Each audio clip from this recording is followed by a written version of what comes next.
நாள்ல மார்க்கெட் வந்து பிளஸ்ல தான் வந்து இருக்க போகுது. இதுக்கு பின்னாடி இருக்க ரீசன் என்னலாம் அப்படின்னு சொல்லிட்டு நம்ம லேட்டரான வந்து பார்ப்போம். ஃபர்ஸ்ட்டா இருக்கிற market news and then stock specific news வந்து பார்த்துருவோம். ஃபார்மா கம்பெனிஸோட நியூஸ் வந்து பார்ப்போம். செமக்ளூட்டேட் ட்ரக்கோட லான்ச் வந்து நடந்திருக்கு. செமக்ளூட்டேட் ட்ரக்கோட லான்ச்னால ஜைடஸ் லைசன்சஸ்க்கும் ஆல்கம் லேபரேட்டரிஸ்க்கும் ஒரு பெரிய பிளஸ்ஸா இருக்கும்னு சொல்றாங்க. ஜைடஸ் லைசன்சஸ் கம்பெனி வந்து ₹1140 வரைக்கும் போகும்னு சொல்லிட்டு டார்கெட் பிரைஸ் நிறைய கம்பெனிஸ் வந்து வச்சிருக்காங்க. லைக் புரோக்கரேஜ் ஃபர்ம்ஸ் எல்லாமே இங்க ₹1140 வரைக்கும் போகும்னு சொல்லியிருக்காங்க. பின்னாடி இருக்க ரீசன்ஸ் என்னென்ன அப்படின்னு சொல்லிட்டு பார்ப்போம். நம்ம சொன்ன மாதிரி செமக்ளூட்டேட் ட்ரக்கோட அந்த ஒரு லான்ச் தான் வந்து இருக்கு. ஜெனரிக் வெர்ஷன் ஆஃப் அந்த ஒரு பிளேயர்ஸ் எல்லாமே உள்ள வந்துட்டாங்க. இதனால செமக்ளூட்டேட் ட்ரக்கோட இப்ப இருக்க மார்க்கெட் வந்து 1500 கோடியா வந்திருக்கு. அது வந்து அடுத்த 5 வருஷத்துல 12,000 கோடியா வந்து இன்க்ரீஸ் ஆகும் அப்படின்றது சொல்றாங்க. சோ அந்த மாதிரியான மார்க்கெட் எக்ஸ்பெக்டேஷன்ஸ் இருக்கும்போது இதுல 15% ஆஃப் த மார்க்கெட் ஷேர் வந்து ஜைடஸ் லைசன்ஸ் வந்து கேப்சர் பண்ணிப்பாங்க அப்படின்னு சொல்றாங்க. என்ன ரீசனால அப்படின்னா இந்த ஜைடஸ் லைசன்சஸ் வந்து இங்க ப்ராடக்ட் இன்னோவேஷனான ஒரு ட்ரக் வந்து லான்ச் பண்றாங்க. ரீயூசபிள் பென் வந்து லான்ச் பண்றாங்க. ஸோ இந்த ஒரு ரீயூசபிள் பென் இருக்க ரீசனால லாங் டர்முக்கு பேஷன்ஸ் வந்து இந்த ஒரு ட்ரக் வந்து யூஸ் பண்ணுவாங்க. ஸோ அதனால 15% மார்க்கெட் ஷேர் வந்து இவங்களால பிடிக்க முடியும் அப்படின்றது எக்ஸ்பெக்டேஷன்ஸா வந்து இருக்கு. ஆல்கம் லேபரேட்டரிஸ் வந்து இருக்கிறதுல கம்மியான பிரைஸ்ல வந்து லான்ச் பண்ண போறாங்க. ₹2000 தான் பர் மந்த்துக்கு வந்து வச்சு லான்ச் பண்ண போறாங்க. ஸோ இதனால இவங்களால லோ பிரைசிங் ஸ்ட்ராட்டஜி யூஸ் பண்ற ரீசனால 5% மார்க்கெட் ஷேர் வந்து இவங்க பிடிப்பாங்கன்னு சொல்றாங்க. ஆல்கம் லேபரேட்டரிஸும் ஏறும் அப்படின்னு சொல்லிட்டு மார்க்கெட்ல எக்ஸ்பெக்டேஷன்ஸ் வந்து இருக்கு. பட் ஆனால் இங்க டார்கெட் பிரைஸ் வச்சிருக்க மாதிரி ஜைடஸ் லைசன்ஸ் போகுமான்னு கேட்டீங்க அப்படின்னா பாசிபிலிட்டிஸ் நிறைய வந்து இருக்கு. இதை தாண்டி இங்க பெரிய பிளேயர்ஸ் எல்லாமே உள்ள வராங்களா, Sun Pharma, doctor Reddy and then இங்க டோரன் ஃபார்மா, இந்த மாதிரி கம்பெனிஸ் எல்லாம் என்ன மாதிரியான பிளஸ் இருக்கும் அப்படின்னு சொல்றாங்க அப்படின்னா ஜைடஸ் வந்து ஏற்கனவே லூபின் அண்ட் தென் டோரன் ஃபார்மா கூட பார்ட்னர்ஷிப் வச்சு வைடான ரிஸ்க் ரேஞ்சுக்கு வந்து போக போறாங்க. ஸோ அந்த மாதிரி வைடர் ரீச் இருக்க ரீசனால ஜைடஸ் லைசன்ஸ் தான் பெரிய பிளஸ் வந்து அடைவாங்க. அதுக்கு அடுத்ததான் சன் ஃபார்மா வந்து இருப்பாங்கன்னு சொல்றாங்க. ஏன் அப்படின்னா இவங்களோட பிராண்ட் வந்து அந்த மாதிரி பெரிய பிராண்ட் அந்த ஹாஸ்பிட்டல் ரீச் வந்து இந்த கம்பெனிக்கு நிறைய இருக்கு. ஸோ அதனால அவங்களால வந்து மார்க்கெட் ஷேர் வந்து பிடிக்க முடியும். பட் ஆனால் இங்க பிரைசிங் வந்து அதிகமா இருக்கும். அதனால ஜைடஸ் லைசன்ஸ் வந்து ஃபர்ஸ்ட்ல இருக்காங்க. அப்புறம் இங்க சன் ஃபார்மா செகண்ட்ல இருக்காங்க. தேர்டா வந்து டாக்டர் ரெட்டி வந்து இருக்காங்க. இவங்களுமே பிரைஸ் வந்து டீசென்டான ஒரு பிரைஸ்ல வந்து லான்ச் பண்றாங்க. அப்புறம் இங்க வந்து மாசான வால்யூம் வந்து லான்ச் பண்றாங்க. ஸோ அதனால டாக்டர் ரெட்டி 10% மார்க்கெட் ஷேர் வந்து பிடிப்பாங்கன்னு சொல்றாங்க இந்த செமக்ளூட்டேட் மார்க்கெட் ஷேரை. அதுக்கு அடுத்ததான் இங்க ஃபாலோ அப்பா இருக்க கம்பெனிஸ் எல்லாமே பிடிப்பாங்க அப்படின்றது எக்ஸ்பெக்டேஷன்ஸா வந்து இருக்கு. லைக் வந்து நாட்கோ, சிப்லா மாதிரி கம்பெனிஸ் எல்லாருமே. ஸோ இதுதான் இருக்கிற அந்த ஃபார்மா ஸ்டாக்ஸ்ல உள்ள அப்டேட்டா வந்து இருக்கு. ஜைடஸ் லைசன்சஸ் மட்டும் இங்க ஒரு பெரிய பிளஸா வந்து இருக்கு. அதுக்கு அடுத்ததான் இங்க டாக்டர் ரெட்டி வந்து இருக்கு நம்ம கன்சிடர் பண்ற ஸ்டாக்ஸ்ல. ஸோ இந்த ஒரு ஸ்ட்ராட்டஜியை நம்ம வந்து ஃபாலோ பண்ணிப்போம். HDFC பேங்க் பத்தி கிளியரான ஒரு அப்டேட் வந்து வந்திருக்கு. அது என்ன அப்படின்னு சொல்லிட்டு வந்து பார்ப்போம். இங்க வந்து ப்ளூம்பர்க்ல இருந்து ஒரு ரிப்போர்ட் வந்து வந்திருக்கு. சேர்மன் ஏன் வெளியே வந்தாரு அப்படின்னு சொல்லிட்டு கொஞ்சம் டீடைலா வந்து சொல்லியிருக்காங்க. அண்ட் தென் இங்க செபி சைட்ல இருந்துமே நிறைய விஷயம் வந்து சொல்லியிருக்காங்க. அதை பத்தியுமே டீடைலா வந்து பார்ப்போம். ஃபர்ஸ்டா சேர்மன் ஏன் வெளியே போனாருன்னு சொல்லிட்டு அந்த ஒரு ரீசன் வந்து வந்திருக்கு. இங்க அத்தானு சக்கரவர்த்தி வந்து ஏன் வெளியே போனாங்க அப்படின்னா அவர் வந்து இங்க வந்து டீப்பான ஒரு அண்டர்ஸ்டாண்டிங் வந்து பண்றாரு. மேனேஜ்மெண்ட்ல இஷ்யூஸ் இருக்கிறத வந்து நோட் பண்றாரு. சீனியர் அஃபிஷியல்ஸ் எல்லாருமே கொஞ்சம் வந்து இங்க மிஸ்டேக்ஸ் பண்றதை நோட் பண்றாரு. அதனால அவங்க மேல ஆக்ஷன்ஸ் எடுத்துக்கான பிளான்ல வந்து இருந்தாரு. நிறைய வந்து இங்க ரெஸ்ட்ரிக்ஷன்ஸ் வந்து பண்ண ட்ரை பண்ணாரு இங்க அத்தோனு சக்கரவர்த்தி. பட் ஆனால் அந்த சேர்மன் சொல்றதை இங்க யாருமே வந்து கேட்கல. இங்க மேனேஜ்மெண்ட்ல என்ன சொன்னாங்க அப்படின்னா, அதாவது போர்ட் ரூம்ல வந்து என்ன சொல்றாங்க அப்படின்னா, நீங்க இந்த ஒரு மேனேஜ்மெண்ட்டை ஃப்ரீயா வந்து ரன் பண்ண விடணும். நீங்க வந்து ரெஸ்ட்ரிக்ஷன்ஸ் வந்து பண்றீங்க. ஸோ அந்த மாதிரி வந்து பண்ணக்கூடாது அப்படின்னு சொன்னதா இருக்குது தான் ரீசனா வந்து இருக்கு. ஸோ இதனால சேர்மன் வந்து அங்க நடக்கிற அந்த ஒரு விஷயத்தை எல்லாமே கண்ட்ரோல் பண்ண முடியல. அந்த நீங்க டாப் அஃபிஷியல்ஸ் எல்லாருமே இங்க வந்து இங்க ஆக்ஷன்ஸ் எடுக்கலாம்னு சொல்லி ட்ரை பண்ணும்போது போர்ட் ரூம் வந்து ஒத்துக்காத ரீசனால தான் வெளியே வந்ததா வந்து சொல்றாங்க. அப்படி என்ன அந்த டாப் அஃபிஷியல்ஸ் மேல இவர் வந்து இங்க அந்த ஒரு ஆக்ஷன்ஸ் எடுக்கிறதுக்கு பின்னாடி இருக்க ரீசன் என்னவா இருக்கு அப்படின்னா கஸ்டமர்ஸ் வந்து மிஸ்செல்லிங்கான ப்ராடக்ட்ஸ் வந்து கொடுத்துருக்கதா சொல்லி அலிகேஷன்ஸ் வந்து வந்தது. இது வந்து ஃபர்ஸ்டா வந்து இருக்கு. செகண்டா வந்து துபாய் பிரான்ச் வந்து நிறைய கம்ப்ளைண்ட்ஸ் வந்து ஃபேஸ் பண்ணாங்க. ஸோ இது வந்து செகண்டா வந்து இருக்கு. ஸோ அந்த இடத்துல இருக்க ஒரு சீனியர் அஃபிஷியல்ஸ் எல்லாருமே தான் இவர் வந்து டார்கெட் வந்து பண்ணாரு. கிரெடிட் சுவிஸ் பாண்ட்ஸ் வந்து இருக்கு. அந்த இடத்துல லாசஸ் வந்து இருக்கு. அது எல்லாமே இது கூட லிங்க் ஆயிருக்கு. இது வந்து ஹை இன்வெஸ்ட்மெண்ட் ரிஸ்கா வந்து இருக்கு. ஸோ அந்த ஒரு இடத்துல வந்து பிரச்சனை இருக்கு. ஸோ இந்த ஒரு லாசஸ் எல்லாத்துக்கும் காரணமா இருக்கு அந்த ஒரு டாப் அஃபிஷியல்ஸ் மேல இவர் வந்து ஆக்ஷன் எடுக்கலாம்னு பார்த்தாரு. பட் ஆனால் போர்ட் ரூம் வந்து ஒத்துக்கல. ஸோ இவங்க என்ன சொல்றாங்க அப்படின்னா இந்த மேனேஜ்மெண்ட்டை லீட் பண்ணி எடுத்துட்டு போது சசிதர் ஜெகதீசன் சொல்லிட்டு ஒருத்தவங்க இருக்காங்க.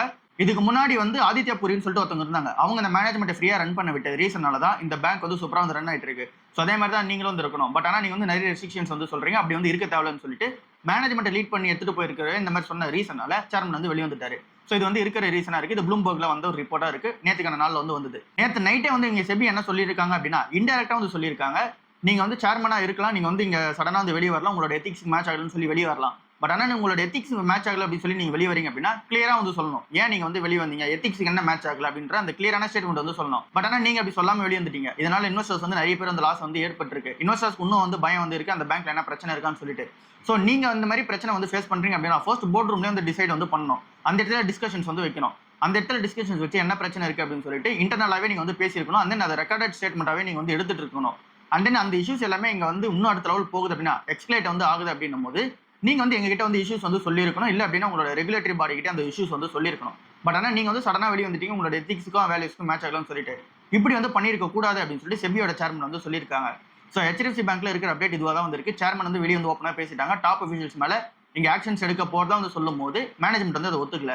செபி என்ன சொல்றாங்க அப்படின்னா லேட்டரான ஒரு 7 மணிக்கு நீங்க அந்த மாதிரி சடனா வெளியே வந்திருக்க கூடாது, அப்படி வெளியே வந்தது தப்பு, நீங்க வந்து கரெக்டா வந்து நீங்க சொல்லிட்டு வெளியே வந்திருக்கணும், இல்ல நீங்க வந்து சடனா வெளியே வந்துட்டீங்க அப்படின்னா கூட என்ன ரீசனால வெளியே வந்தீங்கன்றத கிளியரான ஸ்டேட்மெண்ட் வந்து சொல்லியிருக்கணும், அது எதுவுமே நீங்க பண்ணலன்னு சொல்லியிருக்காங்க. ஹெச்டிஎஃப்சி பேங்க்ல இன்னும் மேனேஜ்மெண்ட் சைட்ல குழப்பங்கள் வந்து இருந்துட்டு தான் வந்திருக்கு, இன்னும் ஃபாலோ ஆகிறதுக்கான சான்சஸ் ஹெவியா வந்திருக்கு, ஃபாலோ ஆக நம்ம வந்து கன்சிடர் பண்ணிட்டே போவோம். மற்றபடி இந்த பிசினஸோட அந்த ஃபண்டமெண்டல்ஸ் வந்து சவுண்ட்ஃபுல்லா தான் வந்திருக்கு. விப்ரோ வந்து சவுத் கொரியாவில் என்டர் ஆகுறாங்க, சியோல்ல வந்து அவங்களோட பிரசன்ஸ் வந்து எடுத்துட்டு போறாங்க. ஸோ இங்க என்ன வந்து பில்ட் பண்ண போறாங்க அப்படின்னா ஆர்டிஃபிஷியல் இன்டெலிஜென்ஸ் வந்து யூஸ் பண்ணிட்டு இங்க சாஃப்ட்வேர் ட்ரிவன் வெஹிக்கிள்ஸ் வந்து தயாரிக்க போதா வந்து சொல்லியிருக்காங்க. அந்த ஆர்டிஃபிஷியல் இன்டெலிஜென்ஸ் யூஸ் பண்ணி டிஜிட்டல் இன்ஃப்ராஸ்ட்ரக்சர் வந்து டெவலப்மெண்ட் பண்ண போதா வந்து சொல்லியிருக்காங்க. அப்புறம் ஸ்மார்ட் ஃபேக்டரிஸ் வந்து போட போதா வந்து சொல்லியிருக்காங்க. இதனால நிறைய கொரியன் கஸ்டமர்ஸ் வந்து இவங்க எடுப்பாங்க, அதாவது கிளைண்ட்ஸ் வந்து எடுப்பாங்கன்றது எக்ஸ்பெக்டேஷன்ஸா வந்து இருக்கு. ஏன் கொரியாவை டார்கெட் பண்ணி போறாங்க அப்படின்னா நிறைய பேர் அந்த செமிகண்டக்டர்ஸ் வந்து தயாரிச்சிட்டு இருக்காங்க. அண்ட் தென் இங்க டெக்னாலஜி வைஸ் வந்தாலுமே இங்க கொரியா வந்து இங்க டாப்ல வந்து இருப்பாங்க. அண்ட் தென் வெஹிக்கல்ஸ் வைஸ்மே ஆட்டோமொபைலுமே இங்க வந்து டாப் நாச்சா வந்து இருப்பாங்க. அதனால அங்க சாஃப்ட்வேர் டிஃபைன்ட் வெஹிக்கல்ஸ் வந்து இருக்குல்ல, ஸோ அது எல்லாமே ரியல் வேர்ல்டு எக்ஸாம்பிள்ஸ் வந்து யூஸ் பண்ணி அந்த ஒரு சினாரியோஸ் யூஸ் பண்ணி இவங்களால தயாரிக்க வந்து முடியும். ஸோ இதனால விப்ரோ வந்து இங்க சவுத் கொரியா வந்து டார்கெட் பண்ணி போயிருக்காங்க. இது வந்து ஒரு பெரிய அப்டேட்டா விப்ரோ கம்பெனிக்கு வந்து இருக்கு. அந்த ஆர்மன் டிடிஎஸ்மே இப்போ வந்து ரீசெண்டா அக்விசிஷன் பண்ணாங்க. இதுவுமே பூஸ்ட் பண்ணி அடுத்த லெவல் வந்து எடுத்துட்டு போவாங்கன்றது எக்ஸ்பெக்டேஷன்ஸா வந்து இருக்கு. ஐடி கம்பெனிஸ் எல்லாமே கொஞ்சம் வந்து growth வந்து ஸ்லோ டவுன் தான் வந்து இருக்கு, அது என்ன உண்மையா தான் வந்து இருக்கு. இங்க ஐடி கம்பெனிஸ் எல்லாத்துக்குமே வந்து ஒரு இண்டிகேட்டரா வந்து இருக்குது, இண்டஸ்ட்ரியோட இண்டிகேட்டரா வந்து இருக்குது, அசென்ச்சர் கம்பெனி வந்து இருக்கு. அந்த ஒரு அசென்ச்சர் கம்பெனியுமே இப்போ வந்து growth வந்து ஸ்லோ டவுன் வந்து ஆயிருக்கு. ஸோ அப்படி இருக்கும்போது ஓவரால் ஐடி இண்டஸ்ட்ரியே ஸ்லோ டவுன்ல வந்து இருக்கு. என்ன ரீசனால ஸ்லோ டவுன்ல இருக்கு அப்படின்னா எனர்ஜி செக்டர்ல இருந்து மட்டுமே டிசிஎஸ், இன்ஃபோசிஸ், விப்ரோ மாதிரி கம்பெனிக்கு 6ல 17% ஆஃப் த ரெவன்யூ வந்து வருது. இந்த எனர்ஜி செக்டர்ஸ் எல்லாமே இப்போ பிரச்சனையா வந்து இருக்கு. அதனால இங்க குளோபல் லெவல்ல டெக் ஸ்பெண்டிங் வந்து நடக்க மாட்டேங்குது. ஸோ அதனால இங்க எனர்ஜி செக்டர் பெரிய பிரச்சனையா இருக்கா, ட்ரெடிஷனல் ஐடி சர்வீஸ் வந்து அடுத்த ஒரு பிரச்சனையா வந்து இருக்கு. கிளைண்ட்ஸ் எல்லாருமே ஆர்டிஃபிஷியல் இன்டெலிஜென்ஸ் யூஸ் பண்ணி எங்களோட ப்ராஜெக்ட்டை சீக்கிரமா வந்து முடிச்சு கொடுங்கன்னு சொல்றாங்க. அதனால பில்லிங் காஸ்ட்டுமே வந்து கட் ஆகுது. பில்லிங் காஸ்ட் கட் ஆகுது அப்படின்னா ட்ரெடிஷனல் ஐடி சர்வீஸோட ரெவன்யூ வந்து குறையுது. இது 2 ரீசனாலையும் இங்க ஐடி கம்பெனிஸ் எல்லாமே ரொம்பவே வந்து விழுந்திருக்கு. நிஃப்டி ஐடியா ரொம்ப வந்து ஃபாலோ தான் வந்து இருக்கு, பெருசா வந்து அப்டாலி வந்து ஆகல. இந்த டைம் நம்ம வந்து யூஸ் பண்ணிட்டே போவோம். ஒரு ரீசெண்ட் ஆர்டிகல் என்ன சொல்றாங்க அப்படின்னா ஜென்சிஸா இருக்க எல்லாருமே 90% ஆஃப் ஜென்சிஸ் எல்லாருமே ப்ரிஃபர் பண்றது கம்மியான சேலரியா இருந்தாலும் அந்த ஒரு கம்பெனில growth இருந்துச்சு அப்படின்னா அங்க இருக்கிறது தான் ப்ரிஃபர் பண்றாங்க அப்படின்னு சொல்றாங்க. இதுக்கு பின்னாடி இருக்க ரீசன் என்னவா இருக்கு அப்படின்னா இங்க லாங் டர்ம்ல அந்த கம்பெனியோட கமிட்மெண்ட் எப்படி இருக்கு, அந்த ஒரு growth எப்படி இருக்கு, அந்த ஒரு பிராண்ட் எப்படி இருக்குன்றத பொறுத்து தான் ஜென்சிஸ் வந்து ஒர்க் வந்து போறாங்க. கம்மியான சேலரி இருந்தாலுமே அங்க வந்து போயிடறாங்க, அங்க growth இருந்துச்சு அப்படின்னா கம்மியான சேலரி கூட வந்து போக ஆரம்பிக்கிறாங்க. அந்த 95% ஆஃப் அந்த ஒரு ஸ்டூடெண்ட்ஸ் வந்து ஜென்சி ஸ்டூடெண்ட்ஸ் வந்து இங்க ட்ரீம் கம்பெனிஸ்ல வந்து பிளேஸ் ஆகணும் அப்படின்னா அவுட் சைட் த பிளேஸ்மெண்ட் தான் வந்து இங்க ட்ரை பண்ணி ஆகணும். ஸோ அதனால அவுட் சைட் த பிளேஸ்மெண்ட் தான் 95% ஆஃப் த ஜாப்ஸ் வந்து இங்க வந்து கிரியேட் பண்ணிக்கிறாங்க அப்படின்னு சொல்றாங்க. இதை தாண்டி இருக்கிற இன்னொரு ரியாலிட்டியான பிரச்சனை என்ன அப்படின்னா இங்க 78% ஆஃப் த கம்பெனிஸ் வந்து இன்டர்ன்ஷிப் வந்து கொடுக்குறாங்க அப்படின்னா அதுல வெறும் 16% ஆஃப் த கம்பெனிஸ் தான் இங்க எம்ப்ளாயிஸா வந்து இங்க வந்து கன்வெர்ட் பண்ணிக்கிறாங்க. மீதி இருக்க எம்ப்ளாயிஸ் யாருமே கன்வெர்ட் வந்து பண்ண மாட்டாங்க, இன்டர்ன்ஷிப்பாவே வந்து முடிஞ்சிருது. ஸோ அதனால ஸ்டூடெண்ட்ஸ்க்கு வந்து அன்கிளாரிட்டி வந்து இருக்கு இங்க ஜாப் பேரோல பத்தி. ஸோ அதனால யாருமே இந்த கம்பெனி உள்ள வர மாட்டாங்க. ஹெச்ஆருக்குமே வந்து ஒரு பெரிய ரிஸ்க் வந்திருக்கு. ஜென்சிஸ் எல்லாமே உள்ள வந்தாங்க அப்படின்னா கூட ஹையர் எஜுகேஷனுக்காக வேற கம்பெனிஸ் வந்து போறது, அண்ட் தென் பெட்டர் ஆப்பர்ச்சுனிட்டிக்காக மாறுறது, ராங்கான பிராண்ட்ல வந்துட்டோம்னு சொல்லிட்டு ஒரு கன்ஃபியூஷன் இருக்கிறது, இந்த மாதிரியான ரீசன்லாம் வந்து இருக்குதா சொல்றாங்க. இது எல்லாமே இங்க வந்து ஃபியூச்சர் டெக்ல வந்து இங்க அடி வாங்குன்றதா எக்ஸ்பெக்டேஷன்ஸா வந்து இருக்கு. வார்சூனல் வந்து அடுத்த லெவல்ல வந்து போயிட்டே இருக்கு. ஸோ இந்த ஒரு ரீசனால ரா மெட்டீரியல்ஸோட காஸ்ட் வந்து ஏறுது, ஆட்டோமொபைல்ஸ்க்கு ரா மெட்டீரியல்ஸோட காஸ்ட், அப்புறம் லாஜிஸ்டிக்ஸோட அந்த ஒரு காஸ்ட் வந்து ஏறுது. அதனால அங்க அந்த ப்ராடக்ட் எல்லாமே வருதுல அதோட காஸ்ட் வந்து ஏறுது. அண்ட் தென் ரூபி வீக்கா இருக்க ரீசனால இம்போர்ட் எல்லாமே காஸ்ட்லி ஆகுது. இதனால டாடா மோட்டர்ஸ் மாதிரி நிறுவனம், அந்த நீங்க BMW, அந்த நீங்க ஆடி இந்தியா, மாருதி சுசுகி இவங்க எல்லாருமே என்ன பிளான் பண்றாங்க அப்படின்னா பிரைஸ் ஹைக் வந்து பண்ணிடுவோம், காரோட பிரைஸ் வந்து ஹைக் பண்ணிடுவோம் அப்படின்னு சொல்லி பிளான் பண்ணிருக்காங்க. ஏப்ரல் 1ஆம் தேதியிலிருந்து இது வந்து எஃபெக்டிவ் வந்து வரப்போகுது. டாடா மோட்டர்ஸ் வந்து 0.5% வந்து பிரைஸ் ஹைக் பண்றாங்க. அண்ட் தென் BMW வந்து ஒரு 2% வந்து பிரைஸ் ஹைக் வந்து பண்றாங்க. அண்ட் தென் அதர் கம்பெனிஸ்மே சிமிலரா இந்த ஒரு ரேஞ்சில் வந்து பிரைஸ் ஹைக் வந்து பண்ண போறாங்க. 10 லட்ச ரூபாய்ன்ற கார் பிரைஸ் வந்து இப்போ 20,000 ரூபாய் நம்ம எக்ஸ்ட்ரா கொடுத்து வாங்க வேண்டியதா வந்து இருக்கு. இதுதான் இருக்கிற சினாரியோவா வந்து இருக்கு.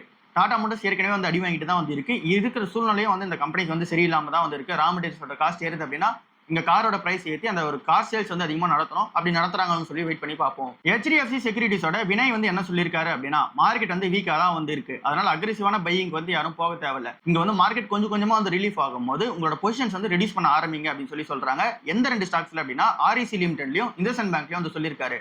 720 ரூபாய் வரைக்கும் கீழே இறங்கும் அப்படின்னு சொல்லிட்டு இந்தசன் பேங்க் வந்து சொல்லியிருக்காரு. பின்னாடி வந்து மேஜரான ரீசன் எதுவும் கிடையாது, ஃபுல்லாவே டெக்னிக்கல் சார்ட்ஸ் வச்சு தான் வந்து சொல்லியிருக்காரு. ஸோ சார்ட் பேட்டர்ன் வச்சு சொல்ற ரீசனால இது வந்து நம்ம பெருசாக இது எடுத்துக்க தேவையில்ல. ஃபண்டமெண்டல் வைஸ் கொஞ்சம் சவுண்ட்ஃபுல்லான ஒரு பிசினஸ் தான் இப்போதைக்கு வளர்ந்து வந்துட்டு இருக்காங்க.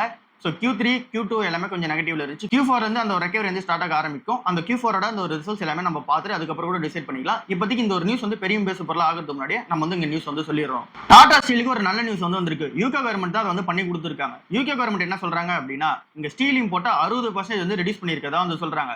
அப்புறமா 50% டேரிஃப் வந்து போட்டுருக்காங்க ஸ்டீல் இம்போர்ட்ஸ் பண்ற கம்பெனிஸ் எல்லாருக்குமே. ஸோ இதெல்லாம் எதுக்காக பண்றாங்க அப்படின்னா லோக்கல் லெவல்ல மேனுஃபேக்சர் பண்ற ஸ்டீல் கம்பெனிஸை இங்க வந்து சப்போர்ட் பண்ற விதமா இதை வந்து எடுத்துட்டு வந்திருக்காங்க. இங்க டாடா ஸ்டீல் லோக்கல் லெவலில் தான் அங்கே மேனுஃபேக்சரிங் வந்து பண்றாங்க.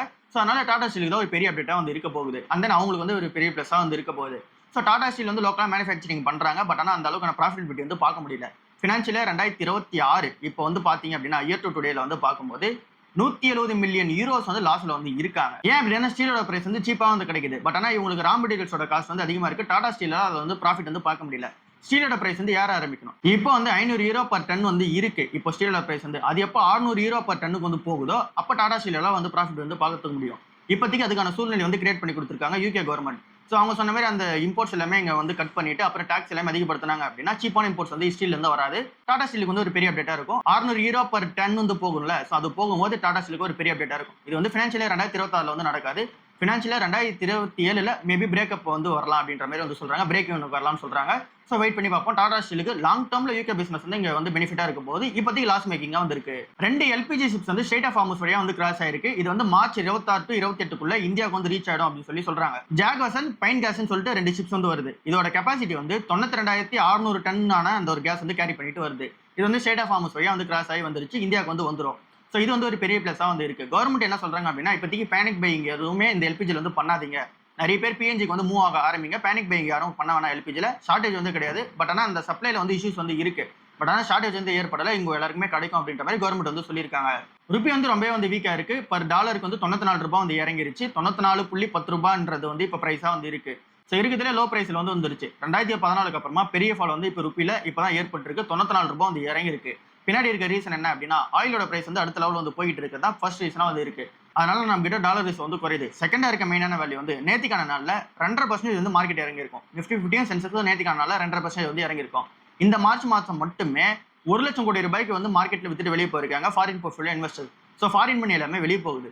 இது எல்லாமே நம்மளோட ருப்பியை வந்து வீக் ஆக்கியிருக்கு. அதனால ருப்பி வந்து 94 ரூபாய் வந்து போயிருக்கு. ருப்பிக்கு வந்து இப்போ வந்து நேரம் உண்மையாக வந்து சரியில்லை. 94 ரூபாய் வந்து போயிருக்கு. இதனால மார்க்கெட் வந்து கொஞ்சம் பிரஷர்ல வந்து இருக்கு. க்ரூட் ஆயிலோட பிரைஸ் வந்து 14% வரைக்குமே இன்னைக்கான நாள்ல கிராஷ் ஆயிருக்கு. $110 பர் பேரல்ல வந்து இருந்தது. இப்போ $100 கீழே வந்து இறங்கி இருக்கதா வந்து சொல்றாங்க. பின்னாடி இருக்க ரீசன் என்ன அப்படின்னா ட்ரம்ப் வந்து 5 நாளைக்கு வந்து இந்த ஒரு வார இங்க வந்து பாஸ் பண்ணி வச்சிருக்காரு. இதுதான் பின்னாடி இருக்க ரீசனா வந்து இருக்கு. பட் ஆனால் ஈரான் வந்து இதுக்கு வந்து டினை வந்து பண்றாங்க. ஸோ இதை பத்தி டீட்டெயிலாக வந்து பார்ப்போம். நீங்க வந்து வார் சூழ்நிலை வந்து அடுத்த லெவல் வந்து போய்கிட்டே இருக்கு. ரீசனால $114 பர் பேரல் வரைக்கும் ஆயிலோட பிரைஸ் வந்து போச்சு. அது நமக்குமே அந்த இம்பாக்ட் வந்து கிரியேட் பண்ணி கொடுத்துச்சு. பட் ஆனால் இப்போ நேத்திக்கான நாள் என்ன நடந்திருக்கு அப்படின்னா ட்ரம்ப் வந்து 5 நாளைக்கு இந்த வார் வந்து இங்க நடத்த தேவையில்ல, பீஸ் டாக்ஸ் வந்து போகும் அப்படின்னு சொல்லிட்டு ஈரான் கிட்ட வந்து சொல்லியிருக்காரு. 5 நாளைக்கு வார் வந்து பாஸ் பண்ணி வச்சிருக்காரு. ஸோ இந்த ஒரு ரீசனால ஆயில் பிரைஸ் வந்து சடனா கிராஷ் ஆக ஆரம்பிச்சிருக்கு. 14% வரைக்கும் கிராஷ் ஆயிருக்கு. இது வந்து ஒரு நல்ல சின்ன குளோபல் லெவலில் வந்து இருக்கு. ஏன் அப்படின்னா இங்க ஆயிலோட பிரைஸ் வந்து இறங்குது அப்படின்னும் போது இன்ஃபிளேஷனோட அந்த ஒரு ப்ரெஷரை வந்து இறங்க ஆரம்பிக்கும். அதனால குளோபல் லெவலில் ஆயில் சப்ளை எல்லாமே கரெக்டாக போச்சு அப்படின்னா இன்னொரு பெரிய பிளஸ் பாயிண்டா இருக்கும். ஸோ ஆயிலோட பிரைஸ் இறங்குது ஒரு பெரிய பிளஸாக வந்து இருக்கு. ஃபாரின் போர்ட்ஃபோலியோ இன்வெஸ்டர்ஸ் வந்து $79 பில்லியன் நம்மளோட இந்தியன் ஸ்டாக் மார்க்கெட்ல இருந்து ஸ்டாக்ஸ் வந்து வித்துட்டு வெளியே போயிருக்காங்க. அப்படின்னா $79 பில்லியன் ரொம்ப பெரிய அமௌண்ட்டாக வந்து இருக்கு. இப்போ கரண்டா அவங்க ஹோல்ட் பண்ணி வச்சிருக்குது $710 பில்லியன் தான் அவங்களோட ஹோல்டிங்ஸாக வந்து இருக்கு. எஃபிஐஸோட ஹோல்டிங்ஸா இங்க இந்தியன் மார்க்கெட்ல இருக்குது $710 பில்லியன் வந்து இருக்கு. $79 பில்லியன் வந்து வித்துட்டு வெளியே போயிருக்காங்க. கோவிட் டைம்ல $60 பில்லியன் தான் வந்து வித்தாங்க. பட் ஆனால் இப்போ $79 பில்லியன் வந்து வித்துருக்காங்க. இருக்கிறதுல பெரிய லெவலில் வந்து வித்துட்டே போறாங்க. ஏன் அப்படின்னா நம்மளோட மார்க்கெட் வந்து ஓவர் வேல்யூஷன்ல இருக்குது. ஃபர்ஸ்டா வந்து இருக்கு. வார் சூழ்நிலை வந்து செகண்டா வந்து இருக்கு. டாலரை நோக்கி வந்து போயிட்டு இருக்காங்க சேஃபான அசெட்ஸா. ஸோ அதனால அது வந்து தேர்டா வந்து இருக்கு. கோல்டு நோக்கியுமே யாரும் வந்து போறது இல்லை. கோல்டை பத்தியும் நம்ம வந்து பார்ப்போம். கோல்டோட பிரைஸ் வந்து பர் 100 கிராமுக்கு நம்ம எடுத்தோம் அப்படின்னா 1 லட்சம் ரூபாய் வரைக்கும் கோல்டோட பிரைஸ் வந்து இறங்கி இருக்கு. நம்ம டாலர் டேர்ம்ஸ்ல வந்து பார்க்கும்போது $5,500 பர் ரவுண்ட்ஸ்ல வந்து பீக்ல வந்து இருந்த அந்த ஒரு கோல்டு வந்து $4,100 பர் ரவுண்ட்ஸுக்கு வந்து இறங்கி இருக்கு. ரொம்ப வந்து கிராஷ் ஆயிருக்கு. 22% வந்து கிராஷ் ஆயிருக்கு. அஃபிஷியலா பேர் மார்க்கெட் உள்ள என்டர் ஆயிடுச்சு கோல்டு. ஏன் அப்படின்னா 20% மேல வந்து கிராஷ் ஆயிருக்கு.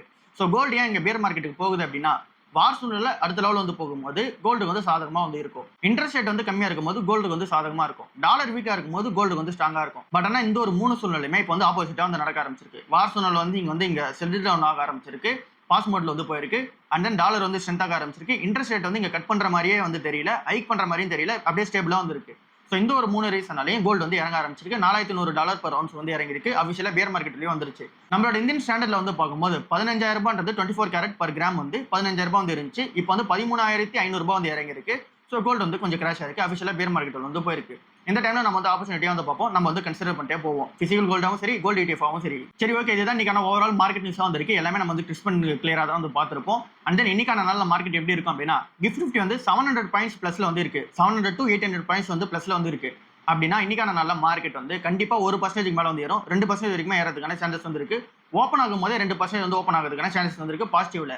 ஸோ பின்னாடி இருக்க ரீசன் வந்து இங்க குளோபல் லெவல்ல அந்த ஒரு வார் சூழல் வந்து முடிவுக்கு வரப்போ தான் அந்த டாக்ஸ் வந்து போயிட்டு இருக்குல்ல, அதுதான் இருக்கிற நியூஸா வந்து இருக்கு.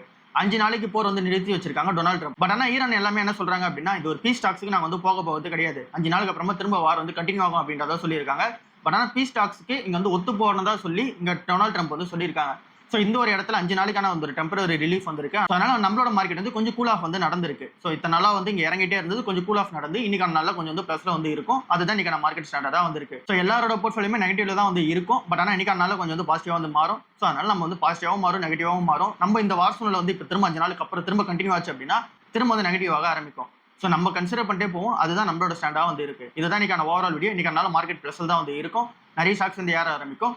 இப்பயும் வந்து ஆப்பர்ச்சுனிட்டிஸ் வந்து இருந்துகிட்டு தான் வந்து இருக்கு. நம்ம சொன்ன மாதிரி சைடிஸ் எல்லாம் வந்து இருந்துட்டு தான் இருக்கு. 1 2ன்ற மாதிரி கன்சிடர் பண்றது பெட்டராவே வந்து இருக்கு. இதுதான் இன்னைக்கான வீடியோ. அடுத்த வீடியோவில் சந்திப்போம். பாய்.